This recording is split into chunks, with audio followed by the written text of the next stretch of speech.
नमस्कार मित्रों, अर्थशास्त्र कक्षा 12 की इस कड़ी में आपका स्वागत है। पिछली कड़ी में हमने उपभोग फलन, बचत फलन व निवेश फलन इसके पहले भाग को पढ़ा था, पहले भाग का अध्ययन किया था, जिसमें हमने उपभोग फलन के बारे में जानकारी प्राप्त करी थी। अब हम समझते हैं कि बचत फलन क्या है और इसको किस तरह से हम निकाल सकते हैं। बचत फलन को हम इस तरह से कह सकते हैं कि जो कुल आय होती है उसके दो हिस्से होते हैं, एक होती है उपभोग और एक होता है बचत। और इसमें मतलब कुल आय का कुछ हिस्सा उपभोग में खर्च होता है और कुछ हिस्सा बचत में खर्च होता है। और जो उपभोग सरल रेखीय उपभोग फलन हमारे पास है वो है C बराबर A प्लस BY। इस सूत्र से यदि हम निकालना चाहें कि किस तरह से हम ये बचत फलन निकाल सकते हैं, तो उसको निकालने के लिए मैं आपको समझाऊं इस तरह। देखें y बराबर C प्लस S, इसमें यदि हम C बराबर A प्लस BY रख दें रखने पर, तो C की जगह यह आ जाएगा हमारे पास y बराबर A plus BY plus S। अब ये दोनों जो मान हैं हमको चाहिए बचत फलन, तो S को इधर रखेंगे, बाकी जितने भी मान हैं उनको इधर लाएंगे तो इनके चिन्ह बदल जाएंगे। तो उधर बच गया हमारे पास S, इधर था y, ये BY इधर आया तो माइनस BY और ये A इधर आया तो माइनस का A। तो इस तरह से इन दोनों में y आ रहा है, I आ रहा है, तो y को हम कॉमन ले लेंगे।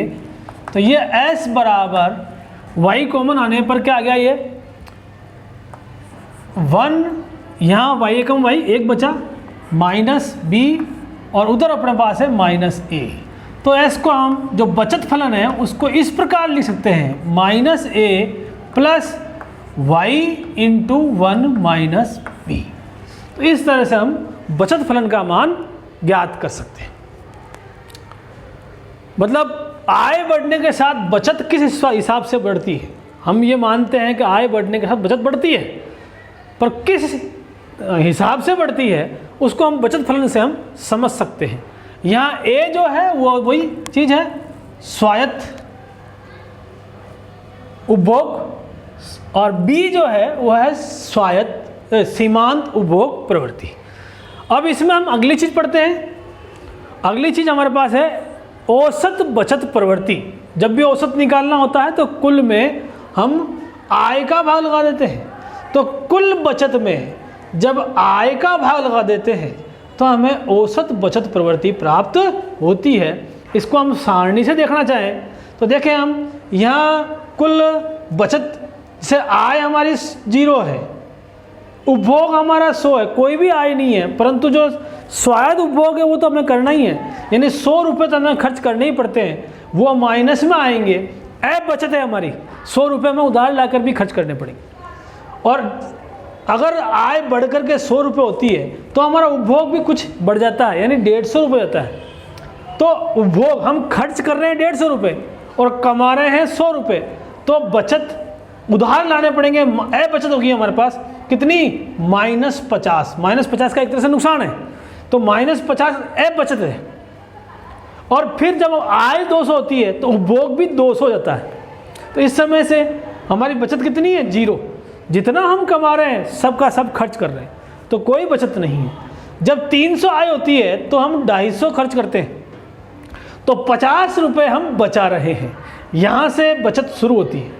यहाँ इस बिंदु पर बचत 0 है, इसके बाद बचत शुरू होती है जैसे जैसे आय बढ़ती है। और अगर हमारी आय 300-400 होती है तो ये बचत भी बढ़ कर के कितनी 50 से 100 रुपये हो जाती है, क्योंकि हमारा उपभोग 250 से 300 बढ़ता है और आय 300 से 400 बढ़ती है। तो हमारा 400 में से अगर 300 निकालें तो 100 रुपये की बचत, आय में से उपभोग ये अपने खर्च कर दिया तो 100 रुपये बचत होगी। अब अगर APS यानी औसत बचत प्रवृत्ति निकालनी है तो हम ये क्या करेंगे, ये जो -50 है, सूत्र क्या है, S/Y। यहाँ पर S यानी बचत कितनी है, -50। इसमें भाग किसका लगाएंगे, आय का यानी 100 का। तो 100 में 2 जीरो है, 2 स्थान छोड़ के पॉइंट लगा दो, तो -0.50। और अगर यहाँ निकालना हो नीचे, तो चूंकि बचत 0 है, 0 में हम 200 का भाग लगाएंगे तो 0 ही आएगा। और यहाँ हम देखें तो 50 में किसका भाग लगाना है, 300 का। S में Y का भाग लगाना तो 0.16, और 100 में लगाएंगे 400 का तो 0.25। तो इस तरह से हम APS ज्ञात कर सकते हैं, औसत बचत प्रवृत्ति, ये हम ज्ञात कर सकते हैं। और सीमांत उपभोग, सीमांत बचत प्रवृत्ति क्या है, सीमांत बचत प्रवृत्ति को इस सूत्र से हम देख सकते हैं, बचत में परिवर्तन और आय में परिवर्तन। डेल, जब भी सीमांत आए तो परिवर्तन लेना है, जब भी औसत आए तो कुल लेना है हमको। यहाँ S/Y था, यहाँ डेल लगा दिया, उसका डेल लगाना बस, तो सीमांत आ जाएगा। तो सीमांत उपभोग प्रवृत्ति डेल S/y। इसको हम समझना है तो हम देखें यहाँ पर उपभोग में कितना परिवर्तन हो रहा है ना। तो यहाँ पर उपभोग में नहीं, बचत में कितना परिवर्तन हुआ ये हम देखते हैं। तो यहाँ देखें, आय 0 से 100 हुई है, बचत हमारी -100 से -50 हुई है। तो इसमें परिवर्तन कितने का हुआ, 50 का। कितने का, 50 का। और आय कितनी हुई है, 100। तो 50 में जब हम भाग लगा देंगे किसका, 50 में जब 100 का भाग लगाएंगे तो 0.5। सेम ऐसे ही यहाँ जो है -50 से 0 हुई है, तो 0 में मानो तो 50 का फर्क पड़ा ना भाई, क्योंकि 50 रुपये हमारी ऐप बचत थी, जो ऐप बचत समाप्त हो गई है, तो 50 रुपये का हमारा बचत में फर्क पड़ा है, अंतर आया है। और आय में 100 से 200 यानी 100 का अंतर आया, वही आएगा वापस 50/100। ऐसे ही यहाँ हम समझे 0 से 50 का मतलब 50, और आय में परिवर्तन 200 से 300 यानी 100। तो इस तरह से हम मान ये 0.5। तो सरल रेखीय उपभोग फलन में ये जो सीमांत बचत प्रवृत्ति है, इसका मान स्थिर रहता है, 0.5 ही रहता है। तो ये हमने अभी समझा है। अब हम समझते हैं इसको कि इन दोनों के मान हम सूत्र से किस प्रकार से ज्ञात कर सकते हैं। तो देखें इसको,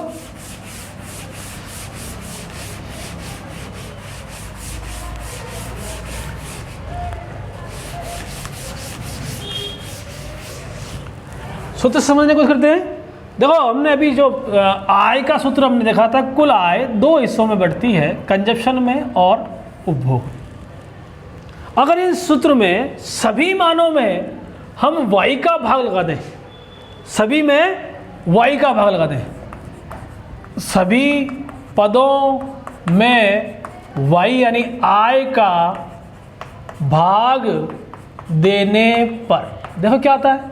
तो देंगे तो यहाँ y में y का भाग लगा दिया, यहाँ c में y का भाग लगा दिया, यहाँ s में y का भाग लगा दिया आप।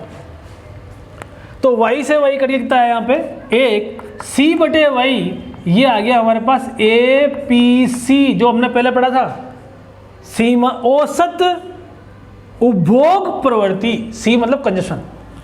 और ये हमने अभी पढ़ा, ये है APS, S मतलब सेविंग बचत, तो औसत बचत प्रवृत्ति, ये है औसत उपभोग, C से कंजप्शन प्रवृत्ति। तो इन दोनों का जोड़ कितना होता है, 1 होता है। औसत बचत प्रवृत्ति और औसत उपभोग प्रवृत्ति, इसका मान कितना, इनको जोड़ने पर हमेशा 1 आएगा। अगर हम इसमें केवल APS निकालना चाहें, यानी औसत सीमांत, औसत बचत प्रवृत्ति, औसत बचत प्रवृत्ति निकालना चाहें तो APC इधर आएगा, तो 1 - APC। इस सूत्र से हम अगर एक मान ज्ञात हो, जैसे प्रश्न सवाल परीक्षा में आता है कि अगर APC अगर 0.6 है, 0.6 है, तो APS का मान ज्ञात कीजिए, तो अपन इस सूत्र में मान रख देंगे। तो यहाँ आ जाएगा 1 - 0.6, तो 1 में से 0.6 घटाएंगे अपन, तो उधार लेना पड़ेगा, तो 1 यहाँ आना है, 10 आ जाएगा, 10 में 4, और ये 0 0 0.4, उत्तर कितना आएगा इसका 0.4। ढांचा। तो इसमें एपीएस निकाला, अपन एपीसी भी निकाल सकते हैं। कब? जब एपीएस यानी औसत बचत प्रवृत्ति दे रखी हो और औसत उपभोग प्रवृत्ति निकालना हो, तो भी इसी सूत्र से 1 माइनस कर लेंगे हम। अगर एपीसी निकालना तो एपीएस इधर जाएगा, तो 1 माइनस एपीएस हो जाएगा। तो इस सूत्र से छोटे सवाल अगर आए तो आप कर सकते हैं। तो इस सूत्र का आप ध्यान रखें, इस सूत्र में मान रख के पक्षांतरण से एपीएस या एपीसी को आप ज्ञात कर सकते हैं। ठीक है साहब। अब हम आगे देखते हैं, इसी के नीचे कर देता हूँ मैं आपको, ताकि इसको आपको आसानी रहेगी समझने में। अगर मैं निकालना चाहूँ कि सीमांत उपभोग प्रवृत्ति और सीमांत बचत प्रवृत्ति में क्या संबंध है, तो सूत्र वापस यही लेंगे हम, y बराबर c प्लस एस। मान लिया आय में जो परिवर्तन हुआ डेल y, उसका कुछ हिस्सा तो गया उपभोग में और कुछ हिस्सा गया बचत में। अब इस पूरे समीकरण में यदि हम डेल वाई का भाग लगा दें, है ना, सभी पदों में, किसका? डेल वाई का, यानी जो आय में परिवर्तन हुआ उसका भाग दे दें, तो क्या बन जाएगा ये? Del y upon del y del c upon del y plus del s upon del y. और ये दोनों समान पद हैं, तो इसका मान 1 हो जाएगा। और del c upon del y हम जानते हैं, इसका मान होता है एम पी सी, अभी पहले पढ़ चुके हैं। और del s upon del y इसको भी पढ़ चुके हैं, एम पी एस। तो इसका मतलब जिस तरह से औसत बचत प्रवृत्ति ये एपीएस और औसत उपभोग प्रवृत्ति का योग 1 होता है, उसी तरह से सीमांत बचत प्रवृत्ति एमपीएस और सीमांत उपभोग प्रवृत्ति एमपीसी का योग भी 1 होता है। इसमें से किसी भी एक का मान दिए होने पर आप दूसरे का मान ज्ञात कर सकते हैं। जैसे यहाँ मेरे एमपीएस दिया हो, कितना दिया हो? 0.3, तो ये 0.3 है, तो 0.3 प्लस में है, उधर जाएगा तो क्या जाएगा? माइनस में। तो हम एमपीसी का मान निकाल सकते हैं। तो एमपीसी बराबर क्या जाएगा? 1 माइनस 0.3, तो 0.7। तो इस तरह से भी हम मान ज्ञात कर सकते हैं। तो इसको आपको सल करना, इनमें एक दूसरे का मान ज्ञात करना आना चाहिए, छोटे प्रश्नों में ये पूछ सकते हैं। तो ये सब हमने पढ़ा अभी कि बचत प्रवृत्ति क्या है, बचत फलन क्या है, औसत बचत प्रवृत्ति क्या है और सीमांत बचत प्रवृत्ति क्या है, इनमें आपस संबंध क्या है, इनमें छोटे सवाल प्रश्नों को किस तरह से हल कर सकते हैं, है ना। एपीसी एपीएस का संबंध क्या है, एमपीसी और एमपीएस का संबंध क्या है, ये भी आप नोट कर लें। अब हम पढ़ रहे हैं निवेश फलन। निवेश फलन, निवेश को हम साधारणतः इस तरह समझते हैं कि हमने पूंजी बाजार में पैसा लगा दिया, या कुछ पैसा हमने हमारी किसमें, पैसा हमने हमारे धंधे में लगा दिया, हमारे रोजगार में लगा दिया, तो उसको हम निवेश समझते हैं। परंतु निवेश का केवल ये संकुचित अर्थ है। निवेश को अगर विस्तृत अर्थ में समझना हो तो निवेश का अर्थ होता है हमने उत्पादन बढ़ाने के लिए जिन साधनों का बढ़ोतरी की, जिन साधनों की वृद्धि की, जिन भौतिक साधनों की वृद्धि की, जैसे इमारत बनाई, बिल्डिंग बनाया, जैसे हमने नए उपकरण खरीदे, जैसे नई मशीनें खरीदी, इस आशा में है कि हम उत्पादन बढ़ाएंगे और ताकि लाभ बढ़ा सके हमारा। तो वो सारी चीज़ें जो संपत्ति आपने निर्माण करी है वो निवेश के अंतर्गत आती है। अब इसके दो हिस्से समझ सकते हैं, यानी हमने पैसा लगाया, पैसा पहले लगाया, पहले हमने परिसंपत्ति का निर्माण किया, बिल्डिंग बना ली, मशीनें लेके आएंगे, पर अब तक वो केवल पूंजी निर्माण है। जब हम इससे वस्तुओं और सेवाओं का उत्पादन शुरू कर देंगे, पूंजी निर्माण से जब हम वस्तुओं और सेवाओं का उत्पादन शुरू कर देंगे तो वो हमारा निवेश में बदल जाएगा, उसे हम निवेश की संज्ञा देंगे। तो जब हम केवल पैसा लगाकर परिसंपत्तियों का निर्माण करते हैं, बिल्डिंग का निर्माण करते हैं, उपकरणों का निर्माण करते हैं, उपकरण लेके आते हैं, मशीनें खरीदते हैं, तो वो पूंजी निर्माण है। और जब उसे वस्तुएं और सेवाओं का हम उत्पादन शुरू कर देते हैं तो वो निवेश की संज्ञा में आ जाता है। इसके प्रकार कौन कौन से हैं?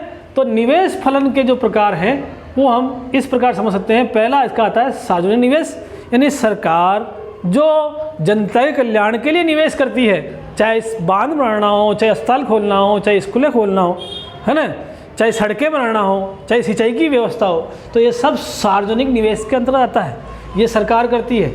निजी निवेश का मतलब है कि मैं अपनी खुद की, कोई व्यक्ति खुद की परिसंपत्तियां निर्माण करता है, खुद के लाभ की आशा में नई नई परिसंपत्तियों का निर्माण करता है, बिल्डिंग बनाता है, मशीनें खरीदता है, तो वो उसका निजी निवेश कहलाता है ना, अगर व्यक्तिगत रूप से करता है।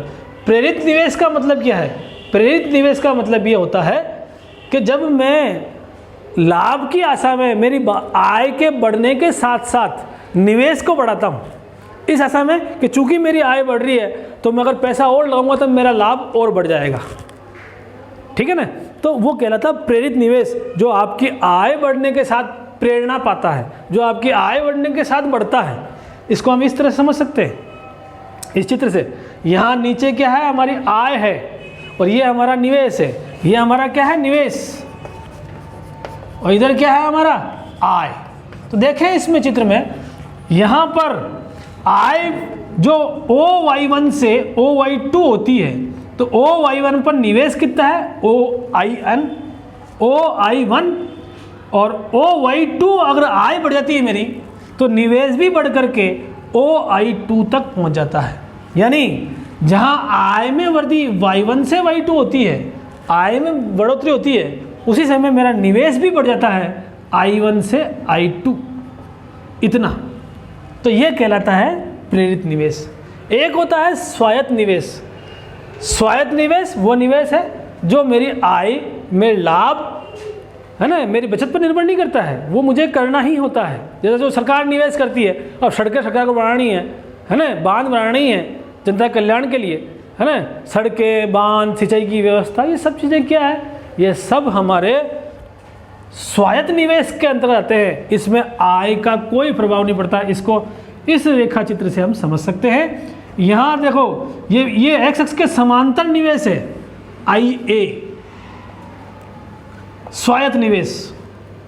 चाहे आय OY1 है तो भी वही है, OY है तो भी, OY2 है तो भी निवेश वही रहता है, निवेश पे कोई फर्क नहीं पड़ता है। ये कहलाता है स्वायत्त निवेश, जिसका आपकी आय से, आपके लाभ से, आपकी बचत से, है ना, आपकी भविष्य की प्रत्याशा से कोई फर्क नहीं पड़ता, वो करना ही होता है, निश्चित रहता है। ये स्वायत्त निवेश कहलाता है। इस तरह से हमने निवेश फलन को पढ़ा। अब हम आगे बढ़ते हैं कि इसमें बचत और निवेश के आपस में संबंध को किस प्रकार समझ सकते हैं। इसके दो पहलू हो सकते हैं। एक होता है प्रत्याशित बचत, एक होता है प्रत्याशित निवेश। इन दोनों में क्या फ़र्क है? प्रत्याशित निवेश का मतलब है कि मैं साल के अंत में इतना निवेश करूंगा, मैं इस साल इतना निवेश करूंगा, ये मेरी आशा है, मैं भविष्य में इतना निवेश करूंगा, ये मेरी प्रत्याशित निवेश है। मान लिया मैं 50,000 करोड़ निवेश करने वाला हूँ इस वर्ष, तो ये मेरा प्रत्याशित निवेश है, मैंने करा नहीं है अभी। और प्रत्याशित बचत कौन करता है? ये उपभोक्ता करते हैं। बचत मतलब हम ये मान लेते हैं कि उपभोक्ता इस वर्ष या इस अवधि में इतना पैसा बचाएंगे, तो वो है प्रत्याशित बचत। एक वर्ष में या निश्चित अवधि में उपभोक्ता द्वारा की जाने वाली बचत प्रत्याशित बचत कहलाती है। और निश्चित अवधि में किसके द्वारा? उद्यमों द्वारा जो निवेश किया जाता है, निवेश किया जाना है भविष्य में, उसको हम प्रत्याशित निवेश कहते हैं। अब इसको हम समझ सकते हैं कि यदि प्रत्याशित निवेश मान लिया 50,000 करोड़ रुपए है और बचत कम है, बचत 45,000 करोड़ रुपए ही है, प्रत्याशित बचत 45,000 करोड़ रुपए है और प्रत्याशित निवेश 50,000 करोड़ रुपए, मतलब मैं 50,000 करोड़ का उत्पादन करने वाला हूँ, जबकि जो बचत हो रही है वो 45,000 करोड़ रुपए ही हो रही है। इसका मतलब है मैं 5,000 करोड़ कहाँ माल बेचूंगा? मेरा 5,000 करोड़ का माल कहाँ बेचूंगा? तो जब मैं क्या करूँगा, मैं अपना माल बेचने के लिए साधनों को बढ़ाऊंगा, श्रम को बढ़ाऊंगा, पूंजी को बढ़ाऊंगा। उससे क्या होगा? साधनों की आय बढ़ जाएगी, और जब साधनों की आय बढ़ जाएगी तो साधनों की बचत भी बढ़ जाएगी, पूर्ति कीमत बढ़ जाएगी ना, तो साधन बचत बढ़ जाएगी। तो जो मेरा 50,000 करोड़ का निवेश है, प्रत्याशित निवेश है, वो उसके अपने आप ही स्वयं ही बराबर हो जाएगा। और अगर इसके विपरीत सोचे हम कि मेरा निवेश तो 50,000 करोड़ रुपए 45,000 करोड़ रुपए है, पर मेरा जो बचत जो हो रही है कुल मिलाकर घरेलू जो उपभोक्ता द्वारा या पारिवारिक संस्थानों द्वारा, वो हो रही है 50,000 करोड़, मतलब बचत ज़्यादा हो रही है और निवेश कम हो रहा है। तो किसका मतलब क्या हुआ? मांग बढ़ जाएगी, क्योंकि पूर्ति कम है और मांग ज़्यादा है। पूर्ति कम है और मांग ज़्यादा। इस स्थिति में क्या होगा? इस स्थिति में जब पूर्ति कम है और मांग ज़्यादा है तो मैं क्या करूँगा? मैं अपने उत्पादन को कम कर लूँगा। मुझे उत्पादन कम करने के लिए अपने साधनों को हटाना पड़ेगा। जो उत्पादन के साधन है, श्रम वगैरह, उनको कम करूँगा मैं, और जैसे ही मैं कम करूँगा उनकी आय कम हो जाएगी और आय कम होने से उनकी बचत भी कम हो जाएगी और स्वयं ही ये वापस संतुलन की स्थिति में आ जाएंगे। तो इसके इस पहलू को इस तरह से हम समझ सकते हैं।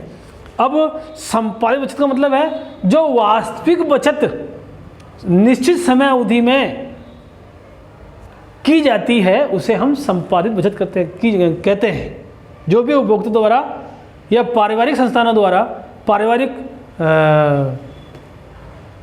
परिवारों द्वारा जो बचत की जाती है उसे एक वर्ष की अवधि में जो वास्तविक बचत होती है उसे हम संपादित बचत कहते हैं। और जो उत्पादनकर्ताओं द्वारा, उद्यमियों द्वारा एक वर्ष की अवधि में वास्तविक निवेश होता है उसे हम संपादित निवेश कहते हैं। अब इसका जो अंतिम पहलू आता है, अंतिम जो मुख्य बिंदु आता है, वो आता है पूंजी की सीमांत कार्यकुशलता। अर्थ से समझे हम पूंजी की सीमांत कार्यकुशलता। मैं जब पूंजी लगाऊं और मुझे वो कितना मुझे वापस रिटर्न दे देगी, ये उसकी कार्यकुशलता है ना। और ये दो चीज़ें है, पूंजी की सीमांत कार्यकुशलता और ब्याज की दर, इसी पर अर्थव्यवस्था जो निवेश है वो टिका होता है कि कितना निवेश होगा और कितना नहीं होगा। मतलब अगर मुझे ये आशा हो कि भविष्य में मैं जितना पैसा लगा रहा हूँ उससे ज़्यादा मैं कमा लूँगा, 100 रुपये लगाकर मैं 110 रुपये कमाऊँगा, तो जो 10 रुपये ऊपर के हैं वो मेरी पूंजी की कार्यकुशलता है। पर ये निर्भर कब करता है? रेट ऑफ इंटरेस्ट पर, है ना। रेट ऑफ इंटरेस्ट पर कैसे? जैसे मैं अगर 100 रुपये पर 10 रुपये कमा रहा हूँ और रेट ऑफ इंटरेस्ट 6% है, 7% है, तो मैं पूंजी उठाऊंगा, मेरी पूर्ति कीमत कम पड़ेगी, मैं बाज़ार से पैसा उठा पाऊंगा। तो मेरी पूर्ति कीमत कम है क्योंकि मेरे को 10 रुपये का रिटर्न मिल रहा है और 6 रुपये मेरे लग रहे हैं, मेरी कीमत लग रही है, मेरी परियोजना की लागत है ना। तो अगर मेरा ऐसा है तो मैं पैसा निवेश बढ़ाऊंगा, अपना पूंजी की कार्यकुशलता है तो निवेश बढ़ाऊंगा। अगर इसका उल्टा हो, मैं 8 रुपये कमा रहा हूँ और बाज़ार में जो दर है वो ब्याज की दर 9 रुपये है, तो मैं पैसा क्यों लगाऊंगा? जब मुझे पता है कि मैं 100 रुपये लगा 8 रुपये कमाऊंगा और मुझे जो पैसा उठाना है वो 9 रुपये पे उठाना है, मतलब 9 रुपये मुझे चुकाने पड़ेंगे और 8 रुपये में कमाऊंगा, तो मैं ऐसा काम नहीं करूंगा। तो इन दोनों चीज़ों पर, जो ब्याज की दर है और पूंजी की कार्यकुशलता है, इन दोनों को देखते हुए ही निवेश बढ़ता है या घटता है। तो हम इसको, जो प्रोफेसर कुरिहारा हुए थे उन्होंने इसको समझाया था कि जो पूंजी की ये जो पूर्ति कीमत है ये, और भविष्य में जो हमें प्राप्त होने की आशा है, प्रत्याशा है, उन दोनों से ही हम इस पूंजी की कार्यकुशलता को समझ सकते हैं और उन दोनों से ही निवेश का निर्धारण होता है। इसको एक सूत्र से समझ सकते हैं, C बराबर R1/1 plus R2/1 plus R का होल स्क्वायर। इस तरह से Rn है तो 1 प्लस R का n। ये एक सूत्र है जिसको हम बाद में बड़ी क्लासों में हम विस्तृत रूप से समझ पाएंगे। ये C जो है यहाँ पर, ये परियोजना की लागत है, इसे पूर्ति कीमत भी कह सकते हैं। और R जो है ये बट्टे की दर है ना, यानी जिस दर से, है ना, जिस दर से जो पैसा है वो हमें मिलना वाला है या लगने वाला है, मिलने वाला है। अब ये R1 R2 Rn क्या है? ये R1 R2 Rn पूंजीगत संपत्ति से भविष्य में होने वाले प्रतिफल है। तो इस सूत्र से हम केवल अभी जो हमारे वर्तमान में जो पाठ्यक्रम में केवल ये सूत्र है और इसको हमें याद करना है, समझना है। अब इस जो MEC वक्र होता है, जो मैंने अभी बताया आपको, जो पूंजी की सीमांत कार्यकुशलता है और जो ब्याज की दर है, इन दोनों पर ही निवेश निर्भर करता है। ये जो पूंजी की सीमांत कार्यकुशलता है ये निरंतर घटती है। किससे? निवेश बढ़ने के साथ। निवेश बढ़ने के साथ कैसे? जैसे देखें यहाँ निवेश OI1 है, तो ये जो MEC है वो कितना है? OP1 है। पर जैसे ही निवेश OI1 से बढ़कर के OI2 होता है, ये पूंजी की कार्यकुशलता कम हो जाती है OP1 से OP2। इसका मतलब क्या है कि निवेश बढ़ने के साथ पूंजी की कार्यकुशलता घटती है। इसके दो कारण हैं। पहला कारण तो यह है कि जब निवेश बढ़ाते हम, तो निवेश बढ़ाने के कारण क्या है? उत्पादन बढ़ जाता है। और जब मार्केट में उत्पादन बढ़ने से पूर्ति बढ़ती है, उत्पादन बढ़ने से पूर्ति बढ़ती है, तो उसकी मांग कम हो जाती है या उसकी कीमत कम हो जाती है, तो हमें बाजार से कीमत कम मिलती है, और बाजार से कीमत कम मिलने पर हमारा लाभ घट जाता है, तो पूंजी की कार्यकुशलता घटती है। तो उत्पादन बढ़ने के साथ क्या होता है? उसकी मांग, उसकी कीमत जो है वो घट जाती है, क्योंकि मांग से ज़्यादा अगर आप बढ़ा लोगे, 40,000 की मांग है, 50,000 आपने उत्पादन कर दिया, तो आपकी कीमत अपने आप गिर जाएगी, है ना। एक तो ये कारण है। दूसरा कारण ये है कि जैसे जैसे आप पूंजी को बढ़ाते हैं, निवेश बढ़ाते हैं, उसकी पूर्ति कीमत भी बढ़ जाती है। मतलब उसमें जो साधन लगे हुए हैं उनको भी आपको ज़्यादा पैसा देना पड़ता है, तो उससे क्या होता है? आपकी परियोजना की लागत बढ़ जाती है, और लागत बढ़ने से आपको जितना आपको लाभ की आशा थी उतना लाभ होता नहीं है, तो पूंजी की कार्यकुशलता गिर जाती है। इसके दो कारण आपने समझे। पहला, उत्पादन बढ़ने से क्या होता है? उसकी पूर्ति कीमत, उसकी जो मांग कम हो जाती है। मांग कम नहीं होती है, पूर्ति मांग से बढ़ जाती है, इसलिए उसकी कीमत कम हो जाती है। और दूसरा क्या कि आप जब उत्पादन बढ़ाते हैं तो पूर्ति कीमत भी बढ़ जाती है, और पूर्ति कीमत बढ़ने से आपकी परियोजना की लागत बढ़ जाती है, इसलिए परियोजना की ये पूंजी की कार्यकुशलता कम हो जाती है। तो इस तरह से हमने पूरा इस लेसन को समझा। ये लेसन को वापस इसको आप एक बार रिवाइंड करके समझने की कोशिश करना, और इसका अच्छी तरह आप अध्ययन करें। आपसे आशा रहेगी कि इसको शेयर करें, सब्सक्राइब करें और लाइक करें, और अधिक से अधिक सभी बच्चों में इसको बांटें। फिर मिलेंगे अगली कड़ी में। धन्यवाद।